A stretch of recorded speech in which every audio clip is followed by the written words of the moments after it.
I read this passage last week, but I'm going to read it again. This is about the servants, those who come to enlighten mankind.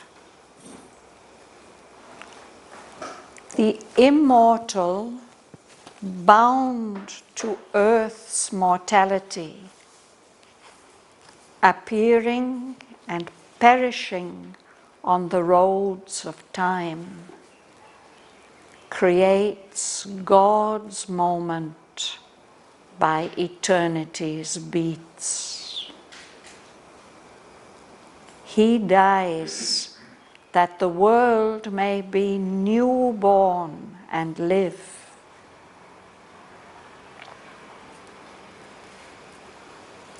Even if he escapes the fiercest fires, even if the world breaks not in a drowning sea, only by hard sacrifice is high heaven earned. He must face the fight, the pang, who would conquer hell. A dark, concealed hostility is lodged in the human depths, in the hidden heart of time, that claims the right to change and mar God's work. A secret enmity ambushes the world's march. It leaves a mark on thought and speech and act.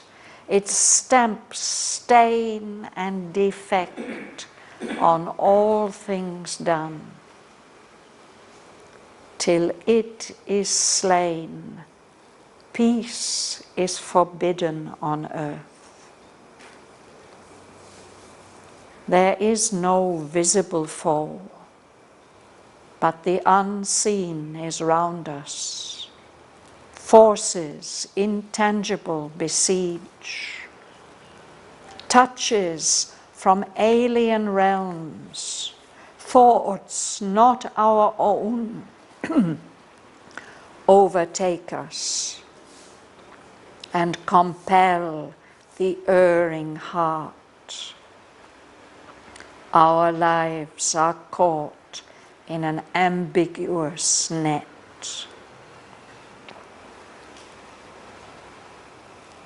An adversary force was born of old, invader of the life of mortal man. It hides from him the straight, immortal path. A power came in to veil the eternal light, a power opposed to the eternal will, diverts the messages of the infallible word, contorts the contours of the cosmic plan. A whisper lures to evil the human heart. It seals up wisdom's eyes, the soul's regard. It is the origin of our suffering here. It binds earth to calamity and pain. This all must conquer who would bring down God's peace. This hidden foe lodged in the human breast, man must overcome or miss his higher fate. This is the inner war without escape.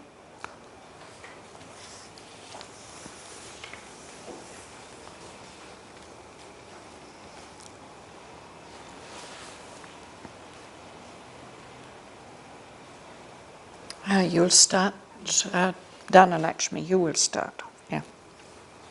The immortal bound to earth's mortality, appearing and perishing on the roads of time, creates God's moment by eternity's needs.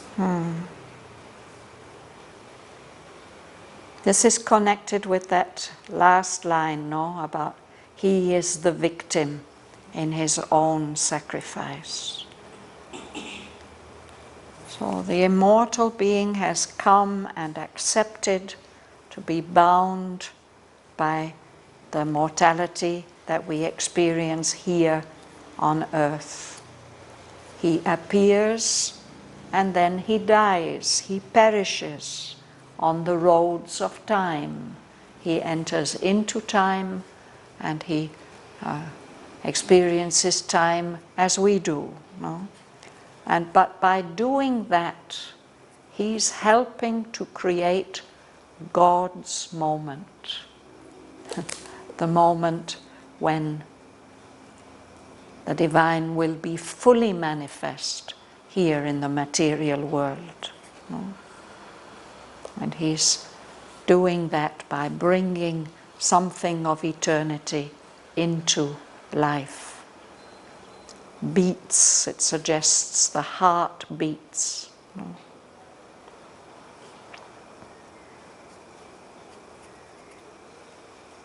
Suresh, you will read. He dies that the world may be new born and Live. live. So that the world may live. Yeah?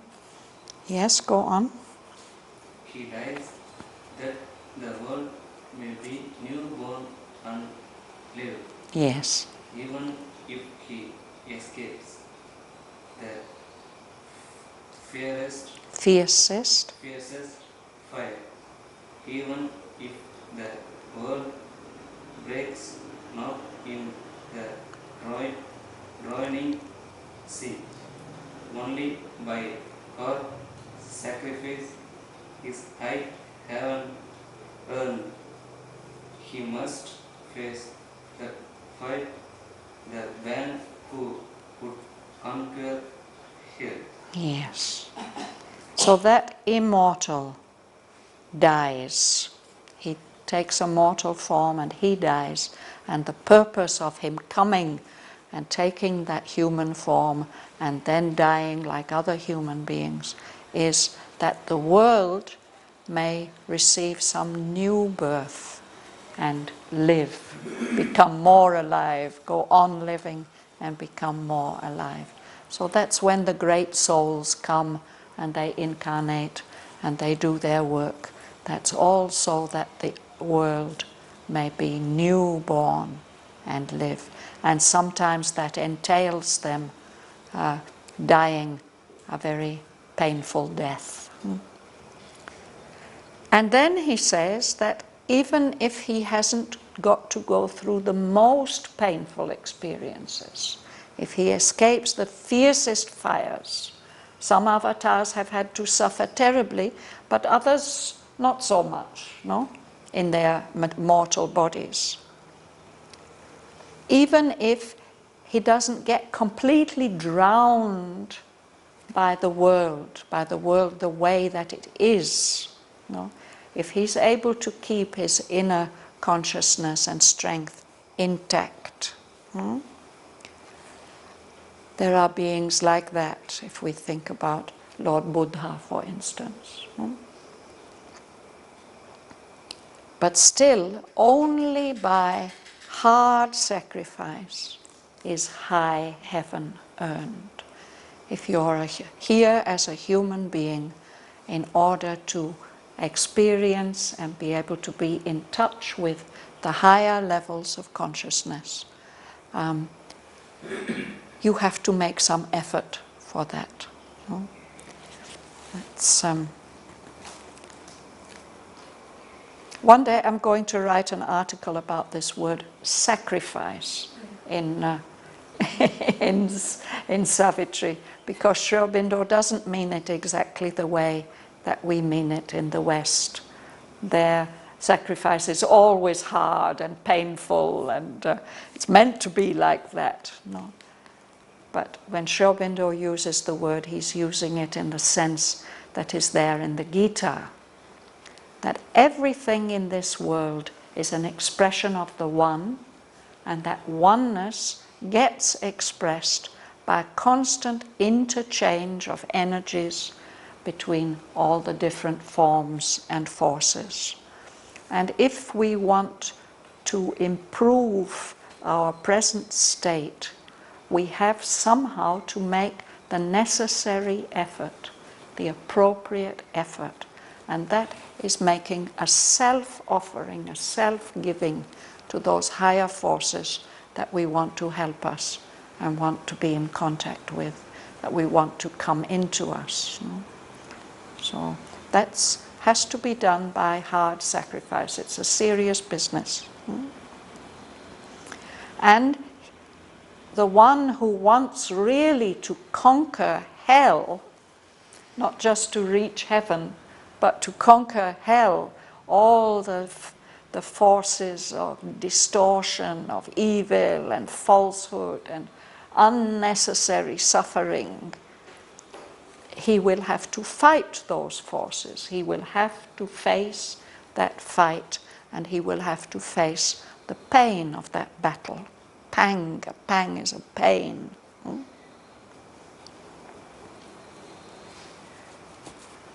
And why is it like that? That's what he tells next, verbal.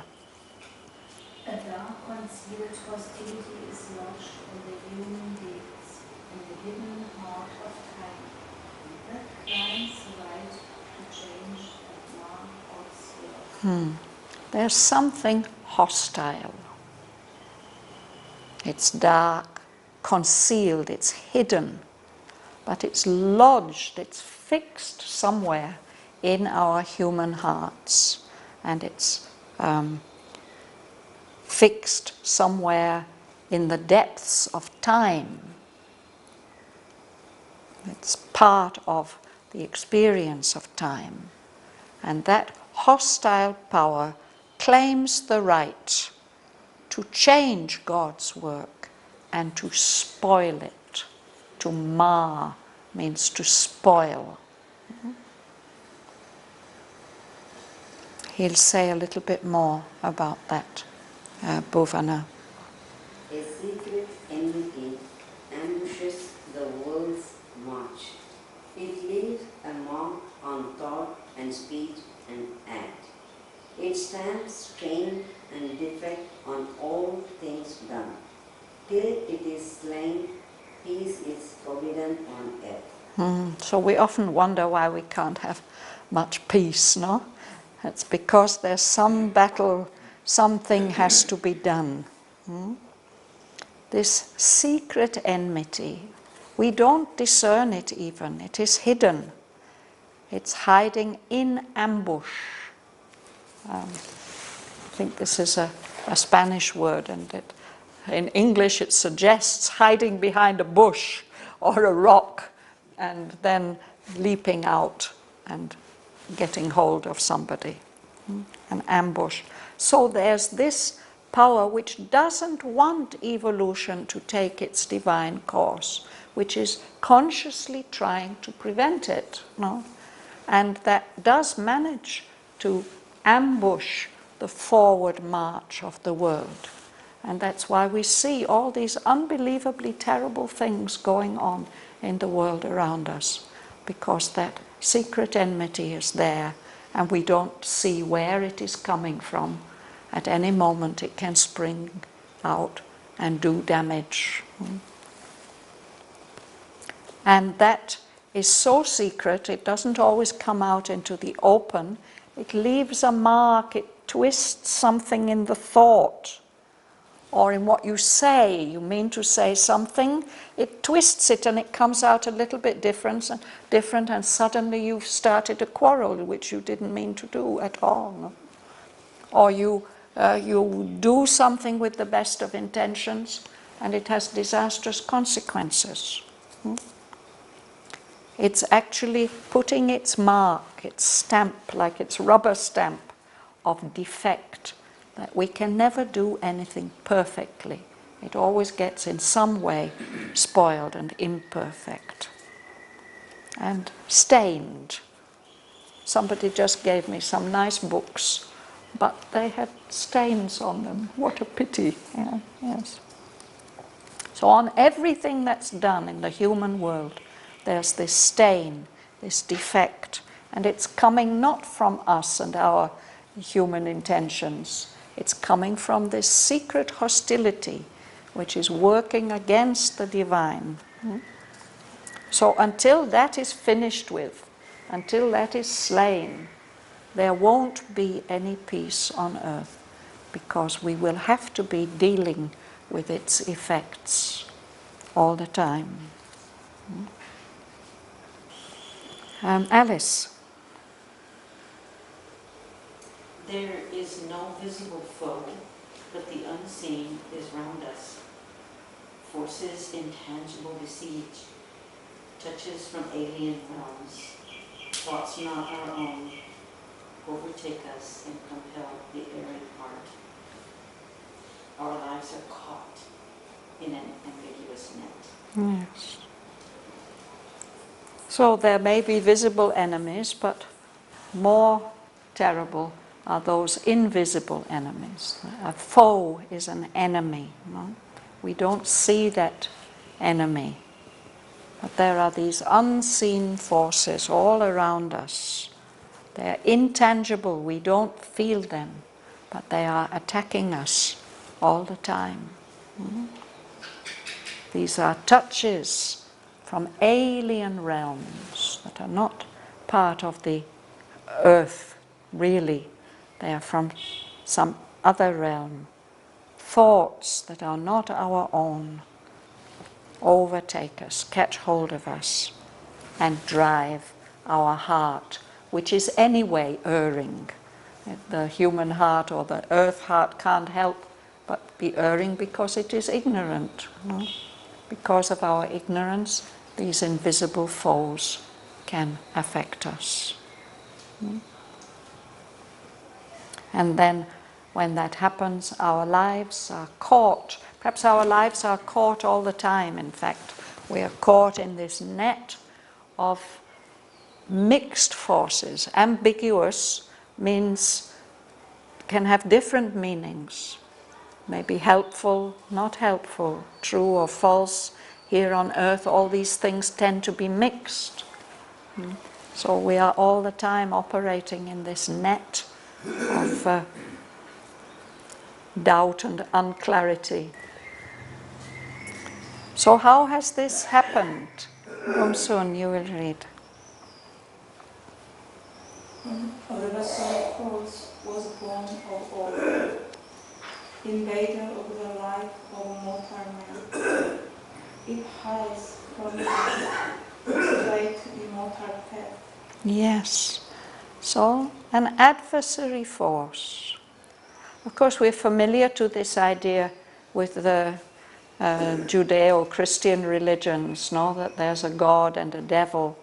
But that's not perhaps exactly what Narad is speaking about.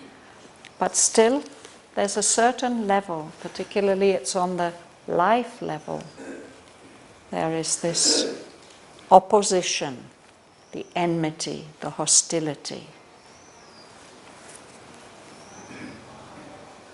Mother has told an interesting story about that to the children to explain how this can be. I've told this story before, but perhaps not all of you have heard it.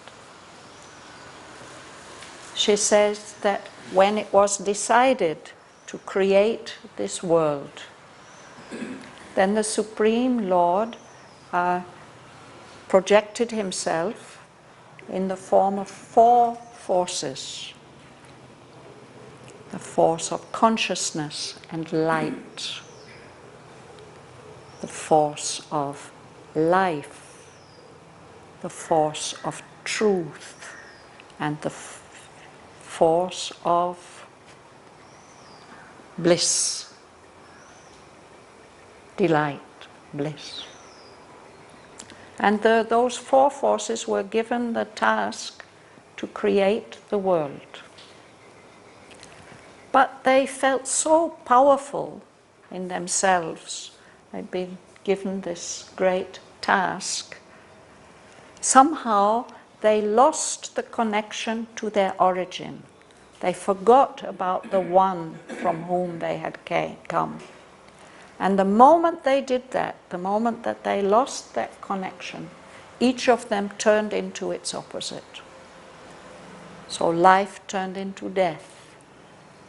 Light turned into darkness, unconsciousness. Bliss turned into suffering. And truth turned into falsehood. And then she said it was seen that something had to be done to repair this mistake, because the creation, instead of being the beautiful divine creation it was meant to be, it was turning into such a dark and terrible creation. So in two different occasions when she told this story, she said two different things about what was done. She said, then the gods were created. These are beings who are not allowed to cut their connection with the Supreme.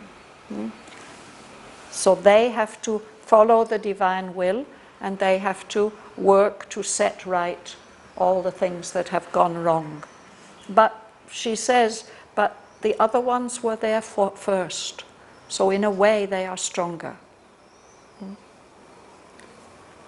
And then the other remedy that she gave was, because it was seen that something terrible has happened and it has to be saved, a power of supreme divine love was emanated, which perhaps otherwise would not have been.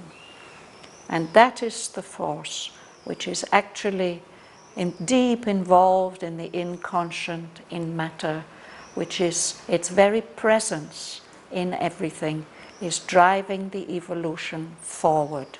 It's radiating its light and its consciousness and its bliss and its truth. And that is what is keeping things moving forward. And then all the help from above is coming to assist. So there's this interchange going on. But that adversary force was born of old, no? And it's invaded, it comes as an invader into the life of human beings, and it hides from us the straight, immortal path. If we were in touch with our souls, we would see always just exactly where to go. But it gets veiled by that adversary force. That power has come in to veil, to hide the eternal light. And it is opposed, it is consciously opposed to the eternal will. So when the messages from above are coming to us, it diverts them, twists them, distorts them. That word which comes, the divine message, is infallible, but it gets misinterpreted in our minds. So that contorts, it twists, it diverts the wonderful forms of the plan of the universe. Things come in that make things more difficult. I think I've gone ahead, no, from where? Yes.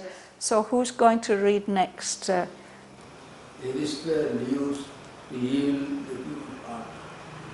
It seals of wisdom's eyes, the soul's regard. It is the origin of our suffering here. It binds the earth to calamity and pain. That's the whisper coming from that adversary force, no? That is attracting us, attracting the human heart to evil, to what is opposed to the divine will. And we would have the capacity for wisdom but it keeps those eyes closed, seals up wisdom's eyes. It veils the soul's regard, that capacity that the soul has to discern. But that gets covered up by that adversary force. So that is the origin of all our suffering here. That's one of the questions that Savitri's mother had asked at the beginning, no? That she'd asked Narad, why? Why does there have to be? So here he's giving one answer.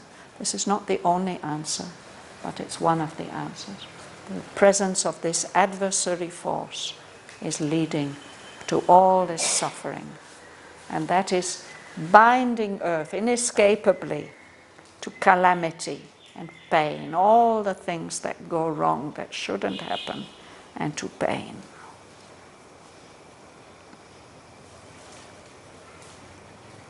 The actual meaning of the soul's regard. Yes, this is another word that I have to write about in Savitri. It comes from French. Aurobindo has taken the French word regarder, means to look, to see, or un regard means a look. We don't use the word regard in English quite like that. We say, I give you my best regards. It means my feelings of respect and good wishes for you. No? But that's not what he means here. He's using it in that original French sense of seeing. So the soul has the capacity to see. It can tell the difference. That's the thing that our mind can't do it, and definitely our vital being, our life being can't do it. But the soul can really distinguish between the truth and the falsehood. He says it can discern the magic bride in her disguise. She may arrive like a beggar girl, no? But the soul can see, no, this is the one. Yeah. That discernment. But our other parts, they get carried away, so that adversary force is able to veil the soul's regard by the workings of the mind and the preferences of our heart and ignorance and all that. No? So soul's regard is discernment.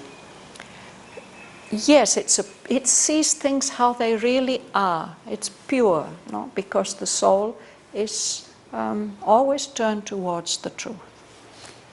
But our souls, until we have really the psychic realization, our souls are doing the best they can to work through our minds and our poor bodies and our hearts, which are always being led this way and that by all kinds of things. No? So the soul's regard gets covered up sometimes.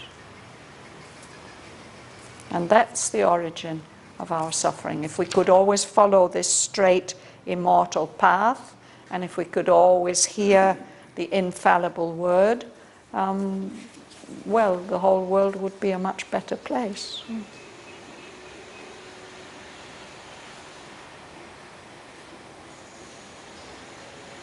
Samata, will you read?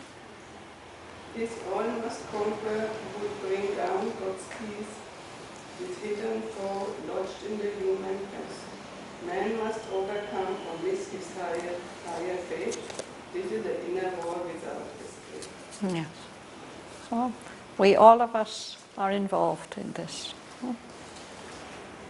And especially if we've dedicated our lives to the divine work, no? Because we want to bring down God's peace and love into the world. These things will show themselves to us. No? Are you strong enough to overcome me? They will say. Try.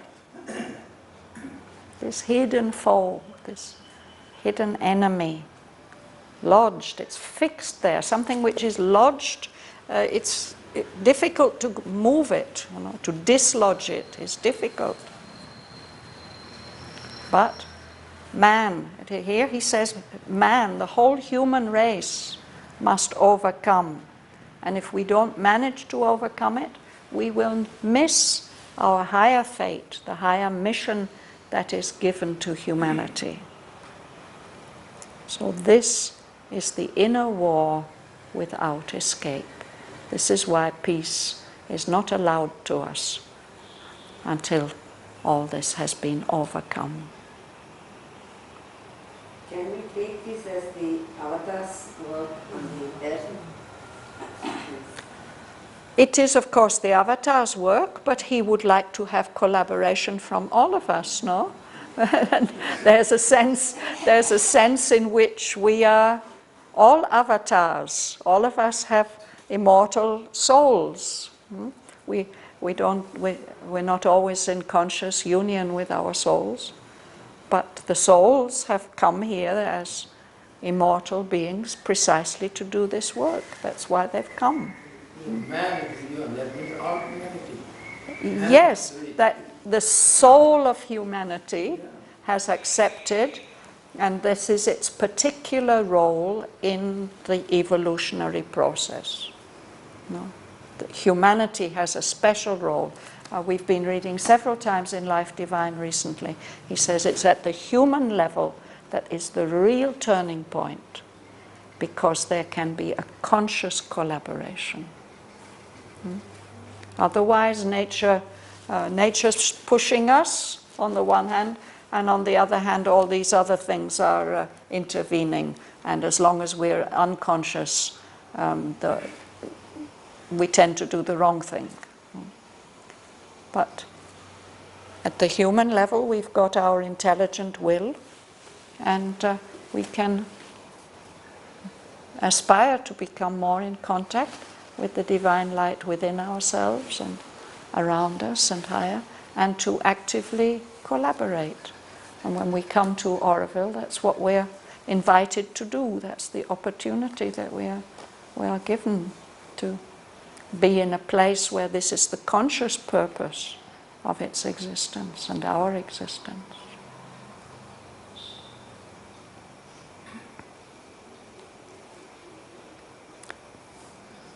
So that's a good place to stop for today.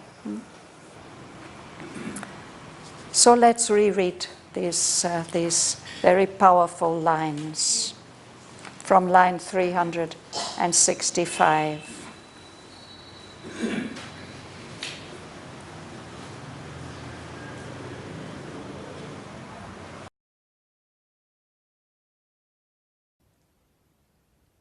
The immortal, bound to earth's mortality, appearing and perishing on the roads of time, creates God's moment by eternity's beats.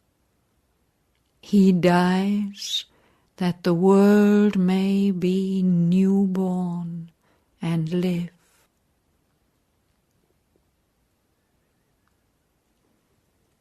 Even if he escapes the fiercest fires, even if the world breaks not in a drowning sea, only by hard sacrifice is high heaven earned. He must face the fight, the pang, who would conquer hell. A dark, concealed hostility is lodged in the human depths, in the hidden heart of time, that claims the right to change and mar God's work. A secret enmity ambushes the world's march. It leaves a mark on thought and speech and act. It stamps stain and defect on all things done. Till it is slain, peace is forbidden on earth. There is no visible foe, but the unseen is round us. Forces intangible besiege. Touches from alien realms. Thoughts not our own overtake us and compel the erring heart. Our lives are caught in an ambiguous net. An adversary force was born of old. Invader of the life of mortal man, it hides from him the straight immortal path. A power came in to veil the eternal light, a power opposed to the eternal will diverts the messages of the infallible word, contorts the contours of the cosmic plan. A whisper lures to evil the human heart. It seals up wisdom's eyes, the soul's regard. It is the origin of our suffering here. It binds earth to calamity and pain. This all must conquer who would bring down God's peace. This hidden foe lodged in the human breast, man must overcome or miss his higher fate. This is the inner war without escape.